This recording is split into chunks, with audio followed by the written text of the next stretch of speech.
अब सवाल उठता है कि जब एमएसपी और एपीएमसी मंडी जैसा व्यवस्था पहले से मौजूद थी, तो फिर नए कृषि कानून लाने की क्या जरूरत पड़ी? सरकार का कहना था कि मौजूदा व्यवस्था में कई ऐसी सीमाएं हैं जिनकी वजह से किसानों को अपनी उपज बेचने की पूरी आज़ादी नहीं मिल पा रही है।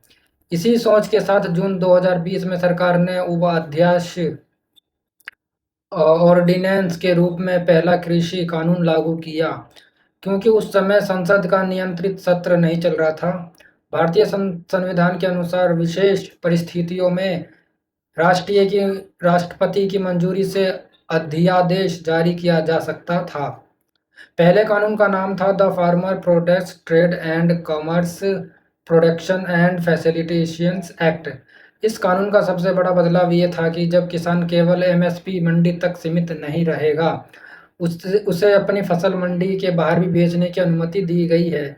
यानी किसान चाहे तो किसी निजी व्यापारी, कंपनी, प्रोसेसर, रिटेलर चेन या दूसरे राज्य के खरीदार को भी सीधे अपनी उपज बेच सकता था।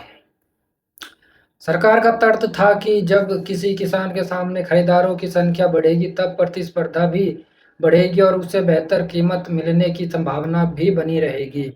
कई पहले क्षेत्र में किसान केवल अपनी निर्धारित मंडी में ही फसल बेच सकता था। यदि किसी दूसरे जिले या राज्य में बेहतर दाम मिल रहे हो, तब भी उसे अपने अपने क्षेत्र में एमएसपी मंडी में ही जाना पड़ता था। मान लीजिए कि किसान 2 जिले की सीमा पर रहता है। उसके घर पर पड़ोसी जिले की मंडी केवल 10 किलोमीटर दूर है, जबकि उसकी निर्धारित एमएसपी मंडी 50 किलोमीटर दूर है। पुराने सिस्टम में उसे मजबूर होकर 50 किलोमीटर दूर वाली मंडी में ही जाना पड़ता था। इससे उसका परिवहन खर्चा भी बढ़ता था और समय भी अधिक लगता था। नए कानून के अनुसार किसान को ऐसी बाध्यता से मुक्त करने की बात कही गई है। सरकार ने ये भी कहा कि किसी किसान मंडी के बाहर किसी निजी खरीदार को अपनी उपज बेचता है, तो उसे लेन-देन पर राज्य सरकार मंडी शुल्क या अन्य टैक्स नहीं लगा सकेगी। इससे व्यापार की लागत कम होगी और किसान को अधिक मूल्य मिलने की संभावना बनेगी। इस कानून के समर्थकों का मानना था कि जब किसान के पास कई विकल्प होंगे, तब कोई भी मंडी या व्यापारी उस पर अपना एकाधिकार नहीं जमा पाएगा। यदि किसी मंडी में कम कीमत मिल रही है, तो किसान दूसरे खरीदार के पास जा सकेगा। उससे बाजार में प्रतिस्पर्धा बढ़ेगी और किसानों की सौदेबाजी की ताकत भी मजबूत होगी। लेकिन दूसरी तरफ और इस कानून का विरोध करने वाले किसानों और संगठनों की अपनी चिंताएं थी। उनका कहना था कि यदि धीरे धीरे व्यापार का बड़ा हिस्सा निजी कंपनियों के पास चला गया, तो एमएसपी मंडियों की आय कम हो जाएगी। जब मंडियों में कारोबार घटेगा, तब उसकी व्यापार स्थिति कमजोर होगी और भविष्य में कई मंडियां बंद भी हो सकती है।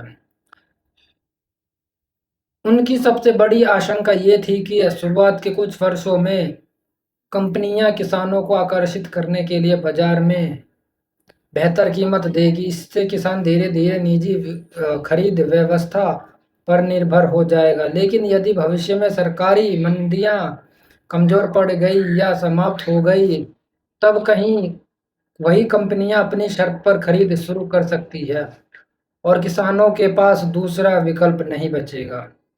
इस आशंका को समझाने के लिए कई लोग दूरसंचार क्षेत्र का उदाहरण देते हैं।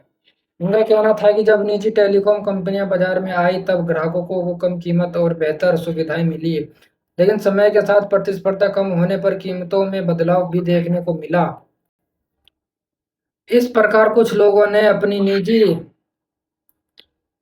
स्कूलों और सरकारी स्कूलों का उदाहरण भी दिया, जहां निजी संस्थानों के बढ़ते प्रभाव के बाद कई क्षेत्रों में सरकारी व्यवस्था कमजोर पड़ गई। हालांकि ये भी सच है कि इन उदाहरणों की सीमाएं हैं ले और कृषि बाजार की परिस्थितियां उनसे पूरी तरह नहीं मानी जा रही है। फिर भी आंदोलन कर रहे किसानों के बीच यही चिंता प्रमुख रूप से सामने रखी गई। यदि सरकारी खरीद प्रणाली कमजोर हुई, तो भविष्य में निजी कंपनियों की सौदेबाजी की शक्ति बढ़ सकती है। सरकार का कहना था कि यह कानून किसानों को अधिक स्वतंत्रता देगी, जबकि विरोध करने वाले समूहों का तर्क था कि केवल विकल्प बढ़ाना पर्याप्त नहीं है। उनके अनुसार यदि एमएसपी को कानूनी सुरक्षा नहीं दी गई तो लंबे समय में किसानों कमजोर स्थिति में आ सकता है। यही कारण था कि इस कानून को लेकर देश भर में व्यापक बहस शुरू हुई। एक पक्ष इसे कृषि क्षेत्र में सुधार की दिशा में बड़ा कदम माना जा रहा था, दूसरी तरफ दूसरा पक्ष इसे किसानों के हितों के लिए संभावित जोखिम के रूप में देखा जा रहा था।